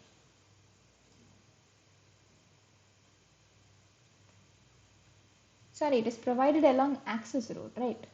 So this is wrong, this is correct, this is wrong, and this is correct because it is provided along access road. It is not provided along arterial road. This is wrong.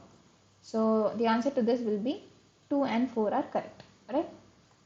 Now moving on to the next question. So in this question, let us eliminate this gradient for now. Now they've asked you to match the following, right? So this is the sorry, yeah, this is the pedestrian footpath, right? And this is the carriageway.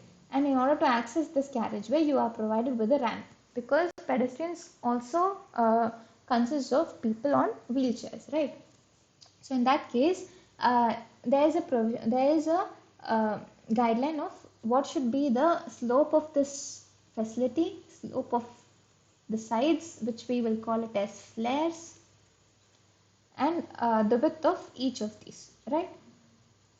So let us take this figure and go to design of sidewalk. Okay, this comes under design of sidewalk.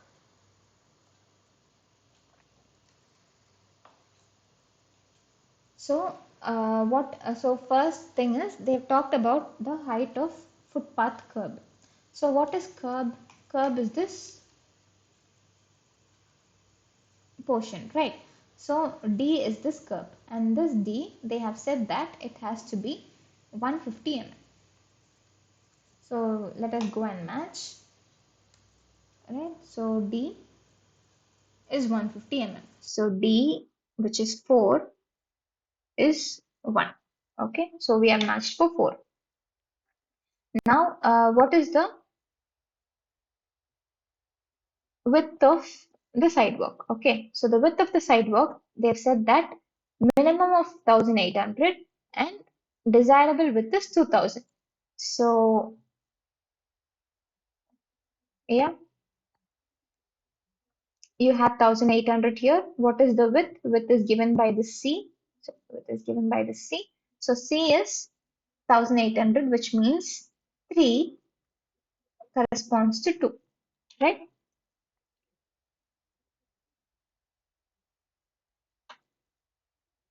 Now, this is done.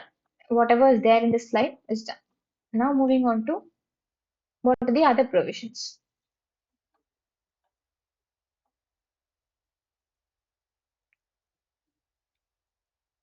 Okay. So, if you see, it is the same exact figure. This gives you 1 in n, and this gives you 1 in m, right?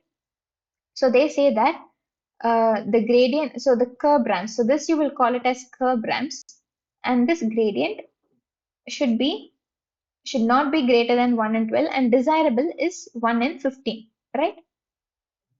So the desirable slope of this curb ramp is 1 in 15, and this side portion you will call it as flare, and this has a minimum gradient of 1 in 10. So this m is 10 and n is 15. Okay, and if you see, the width at the back should be 1200 mm. So that also they have given. So let us go and match. So M is 6 is 4, 10, and 5 is 5, which is 15. Okay, what else is there? A, B, C, D, M, N.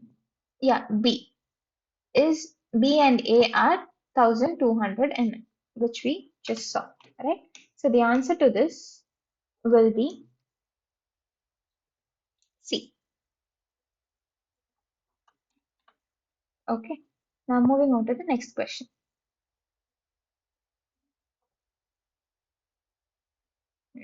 So the pedestrian count on a sidewalk is 400 meters per hour.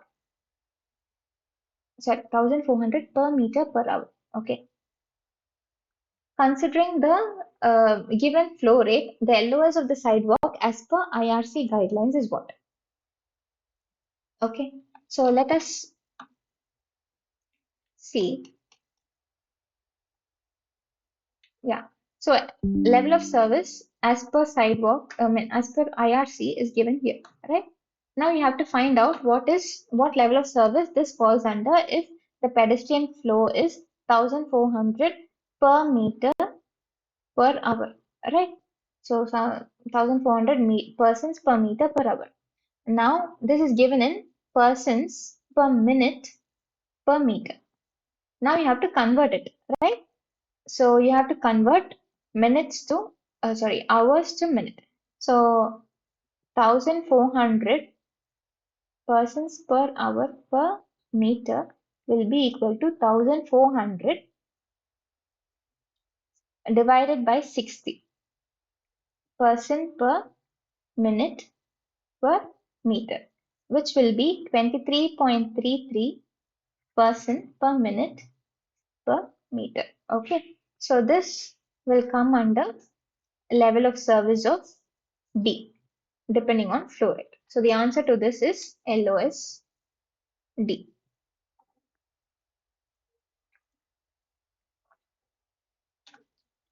So hourly pedestrian flow of 2000 per hour on a 2-meter wide bidirectional sidewalk represents LOSD. Column 1 represents typical conditions and column 2 represents hourly pedestrian flows. Okay. So you're asked to match.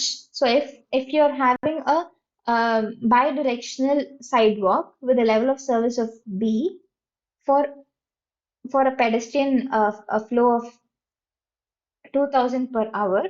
So how will this transform? What will be the level of service for the same flow? Okay, for different kinds of, for different widths and different directions of flow, whether it is unidirectional or bidirectional. So we will go and find out.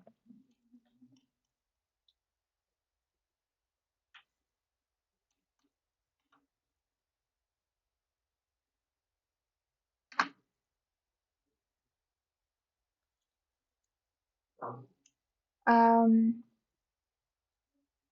oh, I have not added that slide, but I can show you the calculations. Okay, so let us say for level of service, you have this figure, right? So this will give me, capacity. So this will be my flow. Sorry, this will be my flow, and this will be my speed. Right. So they have said that so level of service B will come somewhere around here, and C will come somewhere around here. Okay. So if you see, if this is my total capacity of Q, this LOS level of service of B will be 50% of Q and LOSC will be 70% of Q, right? Because it is more, right? So B is 50%, Q is 70%, C is 70% of Q, and this is my Q. Okay. Now it says that, so in order to convert, so in order to find out what level of service of C, so what is the flow rate corresponding to level of service C from level of service B, you just have to find multiply it by the ratio of zero point 0.7 by zero point 0.5, right? So you have bidirectional sidewalk. You have to divide that ratio, like you have to multiply this 2000 with this ratio of zero point 0.7 to zero point 0.5. Okay, if you do that, so this is nothing but 1.4. Okay, so 2000 into 1.4. This is for bidirectional flow. The flow type is the same. So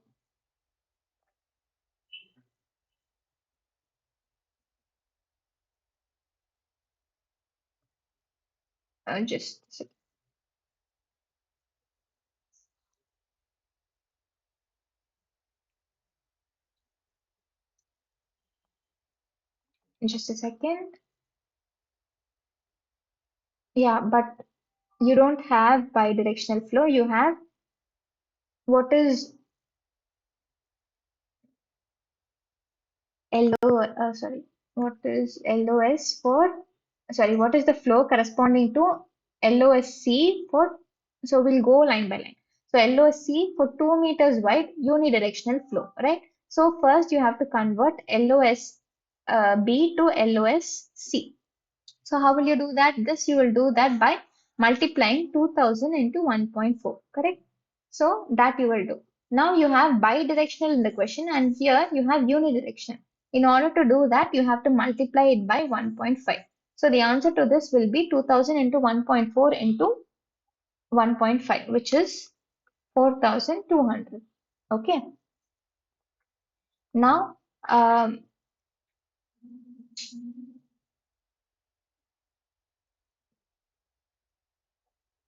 so here they've asked about LOSB. So LOSB is the same, but the width is varying, right?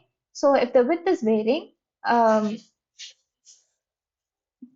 you have to find out the volume corresponding to the width. For earlier it was 2 meters wide, here it is 2.5 meters wide. So it has to be 2000 less 450. Okay, so this will be 2450. This we found it as 4200. So one corresponds to C, this corresponds to D, and LOSC. So LOSB you have to convert it to LOSC. So first thing you will do is multiply it by 1.4, and it is bidirectional. So both are bidirectional. You will leave it as the same. So this will be 3430. Oh, sorry, C is 3430. Now LOSB is the same. 2 meters is the same, but bidirectional is converted to unidirectional. So in that case, you have to multiply 2000 just by 1.5. Okay, so this will give me 3000. So the answer to this is E, this one. Okay.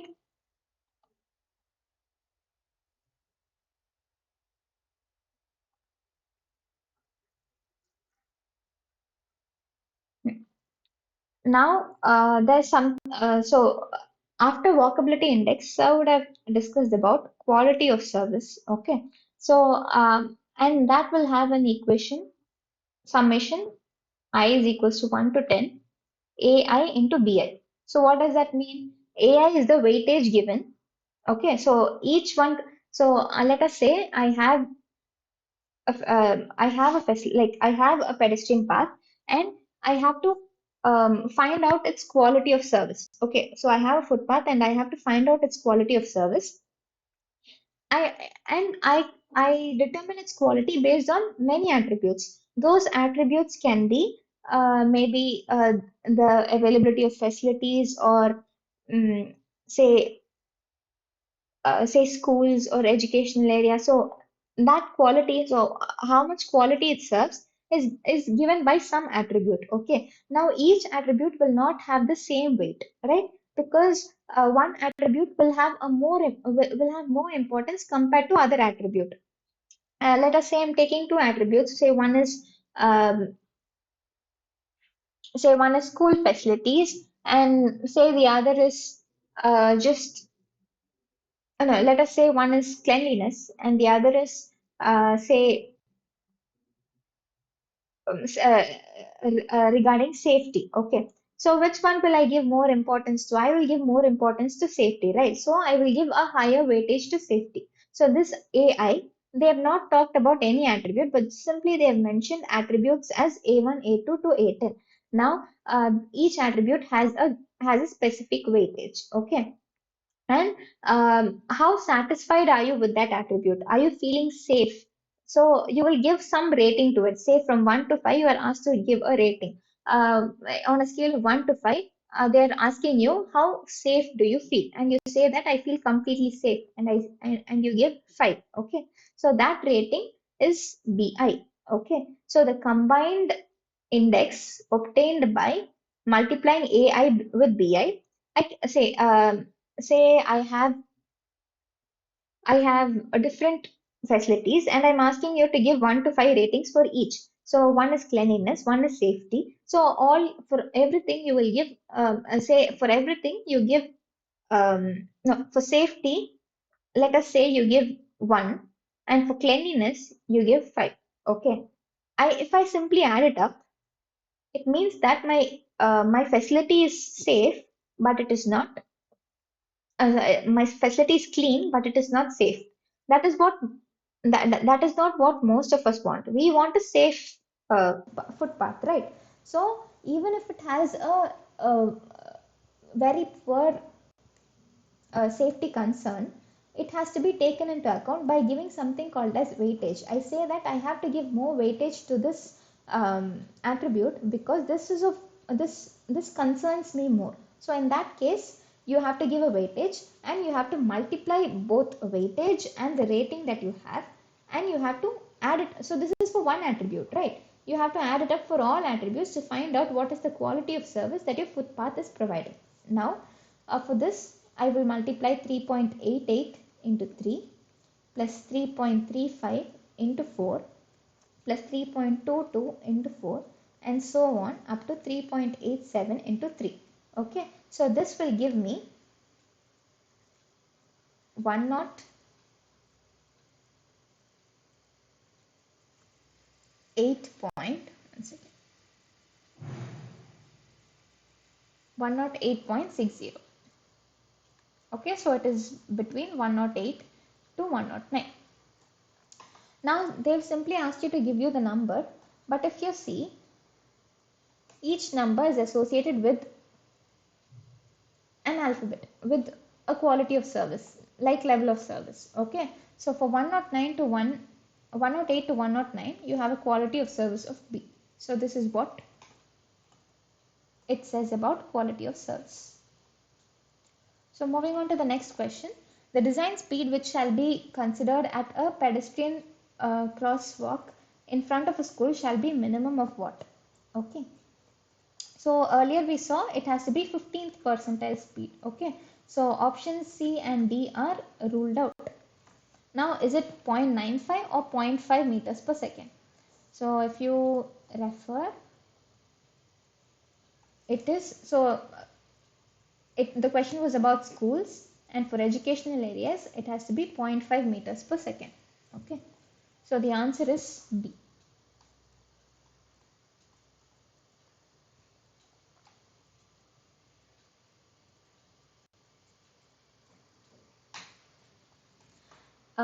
Moving on to the next question, the unidirectional peak car volume of pedestrians and and vehicles in at a mid-block location of a 4-lane arterial road is the pedestrian crossing facility would be what? So it is kind of like, um, so it is asking you to choose the facility. So if you see sir slides, based on these values, what facility you have to choose. What facility I mean is, should it be an at grade crossing, or should it be a grade separated crossing? Should it be controlled or should it be uncontrolled? It has to be decided based on a particular value, which we will call it as PV square. So what is PV square? P is the pedestrian peak car pedestrian flow. Okay, so the pedestrian flow during the peak hour, and V is the vehicle flow during the peak hour. If it is a 2-lane undivided road, you will take vehicle flow in both directions. If it is a 4-lane or 6-lane road, you will take vehicle flow in one direction. So in the question, they've given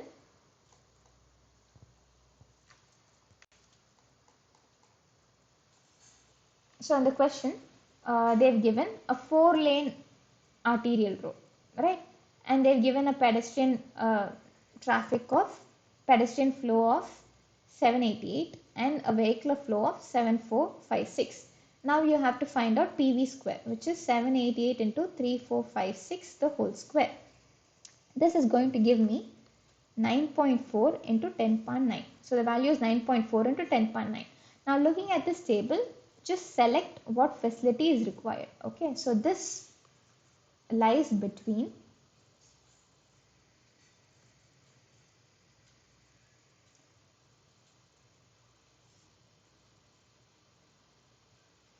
one second.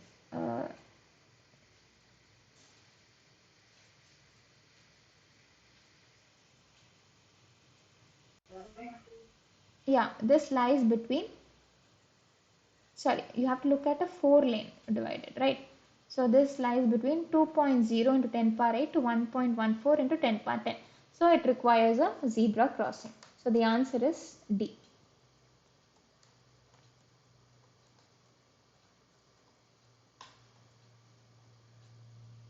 Okay. At a location on a 6-lane urban expressway, the psychological gap is recorded as 1.15 seconds and vehicular flow as 5,000 passenger car unit per hour. The pedestrian crossing facility required at this section would be what? So this, we saw it in Warren's, that if you have this much of vehicular flow, then you have to provide, maybe grade separated crossing, so this will come under warrants. Okay, so this is what you need to know. And so if you check for warrants for grade separation, so the question said that the the psychological gap is 1.15 seconds.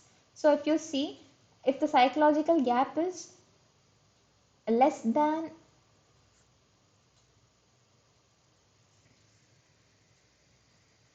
just a second,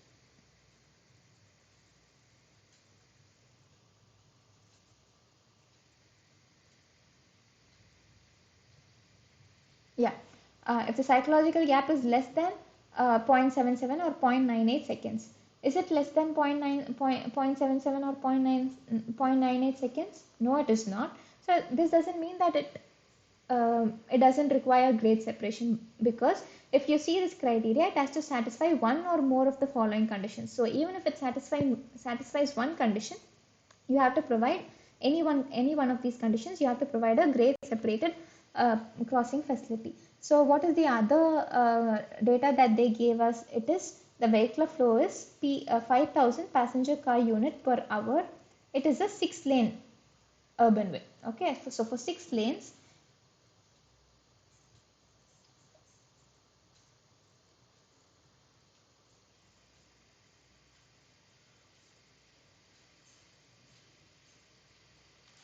okay, I'm really sorry. This has nothing to do with warrants.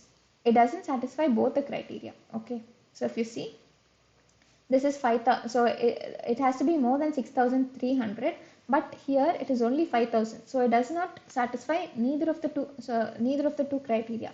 But in urban expressways, where the speed is going to be very high, in any case, even if it doesn't satisfy the criteria, right? Urban expressways, it has to be provided with a grade separation. So it has satisfied one of this criteria, which is on urban expressways. Okay, so other two it doesn't satisfy, but it's okay, since it is an urban expressway, it has to be provided with a grade separated crossing facility. So the answer to this is grade separated crossing.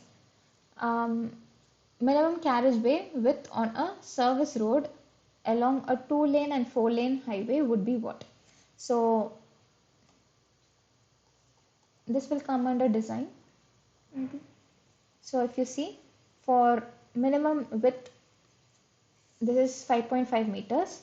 It doesn't say if it is a 2-lane, but you have something separate for multi-lane, which means that will come for 2-lane, and this will come for 4-lane, which is also a multi-lane. Okay, so the answer to this is 5.5 meters and 7.5 meters. Okay, a 4-lane national highway in a rolling terrain is provided with a service road on either side. The highway crosses a 100-meter wide river. The service road shall be what? Okay, so service roads provisions, they have one point for if there is a water body in the alignment. Say if I have a major road, okay, and I have to provide a service road. Okay, what it says according to this point is, if my major road, so if this is my water body, my carriageway is going to cross this water body by using a bridge. Okay, it is supported on a bridge. What does it say is, if the length of this bridge is less than 60 meters, then you have to provide a separate 2-lane structure for service road. Okay, separate two-way for service road. Whereas if the length of the bridge is greater than 6 meters, 60 meters, then it has to be accommodated along with the major highway. So if the length of the bridge is greater than 60 meters, the service roads should be accommodated in the same bridge as the carriageway is accommodated. So if this is the carriageway, this is my service road. Whereas if it is less than 60 meters, if this is my carriageway, my service road will be provided with a separate structure, separate 2-lane structure. Okay, so this is what it means. And if you go back to the question, since uh, since it crosses a 100-meter wide river which is greater than 60 meters, it has to be merged into the major bridge. Okay, so this is the answer. So does anyone have any questions? Last time someone had asked the following questions. So how to identify a built up and an open area? Okay, so the answer to this is, if you see IRC SP 84, they would have distinguished, they would have given a point as to how this has to be distinguished. Okay.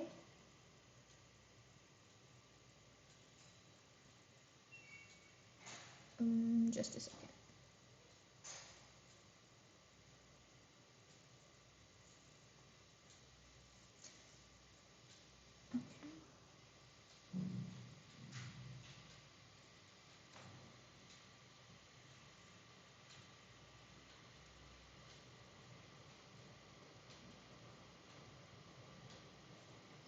Okay, I missed that somewhere, but I will just tell you next week. But it simply means that if it is within your municipal area, then it can be considered as a built up area. Also, it has one more condition which I noted it down, but I missed it somewhere. I will tell you in the next session. And one more is he had asked when to provide straight camber and when to provide a parabolic camber.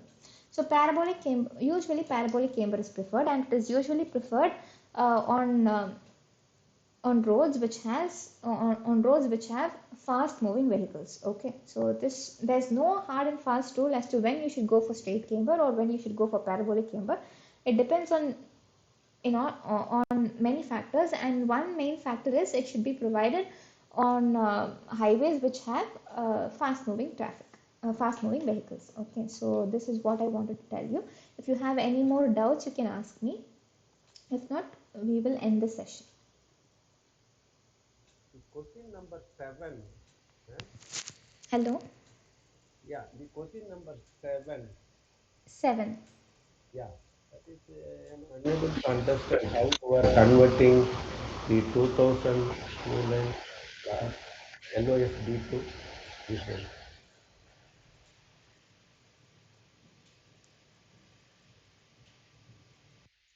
2000.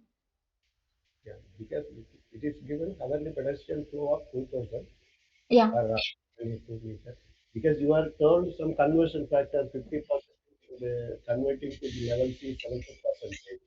Can you please talk a bit louder? Just once again, you explain those things. The question number 7. Yeah. So you have LOSB. Yeah. You are given LOSB and you're given that it is bidirectional. So if you have to convert bidirectional to unidirectional, you have to multiply the flow by 1.5. And if you have to convert LOSB to LOC, like not convert LOSB to LOC, if you have to find out the flow rate corresponding to LOSC, depending on the flow rate which is given for LOSB, you have to multiply the flow rate by 1.4.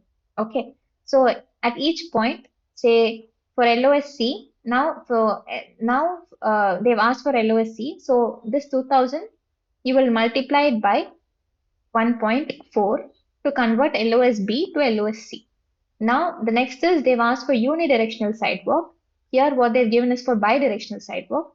So for that you have to multiply again by 1.5. So for each point you have to do the same. Understood, sir? Okay. Yeah. Okay. Does anyone have any more questions? If not, we can wind up this session.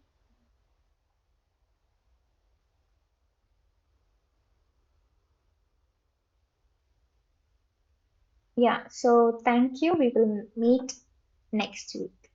Thank you. Thank you.